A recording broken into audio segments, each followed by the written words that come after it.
നമസ്കാരം. ഇത് നമ്മളൊരു വറുത്തരച്ച മട്ടൻ കറിയാണ് കേട്ടോ ഉണ്ടാക്കുന്നത്.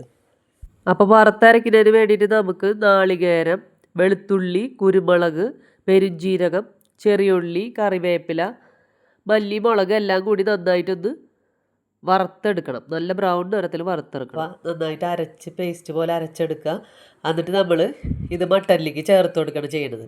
അപ്പോൾ ഈ അരച്ച മസാലയും നന്നായിട്ട് ചേർത്ത് കുഴച്ചെടുക്കണം.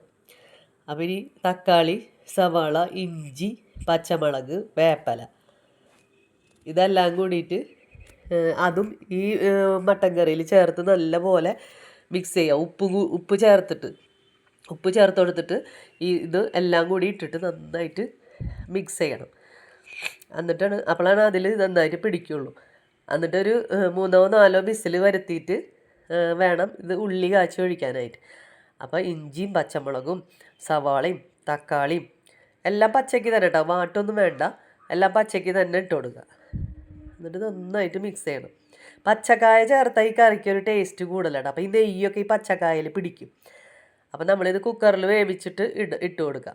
അപ്പോൾ അതുപോലെ തന്നെ ചെറിയ ഉള്ളി കുറേ അരിഞ്ഞിടുന്നതിൽ, അപ്പോൾ ചെറിയ ഉള്ളി നന്നായിട്ട് മൂപ്പിക്കാം. ചെറിയ ഉള്ളി വെളിച്ചെണ്ണ ഒഴിച്ചിട്ട് നന്നായിട്ട് മൂപ്പിച്ചിട്ട് ഈ കറിയിൽ ചേർത്ത് കൊടുക്കാം. അപ്പോൾ ഉള്ളിയൊക്കെ മൂത്തിട്ടുണ്ട്. അപ്പോൾ ഇത് കറിയിലേക്ക് ചേർത്ത് മിക്സ് ചെയ്യും. അപ്പോൾ പച്ചക്കായ നമ്മൾ കുക്കറിൽ വേവിച്ചിട്ട് ഇതിൽ ചേർക്കണം ചേട്ടാ, തൊലി കളഞ്ഞിട്ട് ചേർക്കണം. അപ്പോൾ ഈ പച്ചക്കായ ഇതിൽ ഈ നെയ്യൊക്കെ ഈ പച്ചക്കായയിൽ പിടിക്കും. അപ്പോൾ ആ കായ കൂട്ടാൻ തന്നെ ഭയങ്കര ടേസ്റ്റാണ്. അപ്പോൾ ഇത് നല്ല കുറുകി വരുമ്പോഴാണ് നമ്മളിത് ഇറക്കേണ്ടത്. അപ്പോൾ ഈ മട്ടൻ കറി എല്ലാവർക്കും ഇഷ്ടപ്പെട്ടു എന്ന് വിചാരിക്കുന്നു. Thank you. അപ്പോൾ ഇത് ഇഷ്ടപ്പെട്ടാൽ ലൈക്ക് ചെയ്യാനും ഷെയർ ചെയ്യാനും ഒന്നും മറക്കരുത് കേട്ടോ, കമൻറ്റ് ചെയ്യാനും മറക്കരുത്.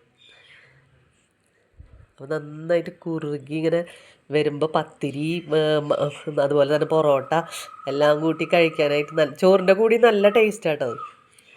അപ്പോൾ നമ്മുടെ വറുത്തരച്ച മട്ടൻ കറി ഇവിടെ റെഡി ആയിട്ടുണ്ട്. അപ്പോൾ എല്ലാവരും ഇത് ഇഷ്ടപ്പെട്ടാൽ കമൻറ്റ് ചെയ്യാൻ മറക്കരുത്. Thank you.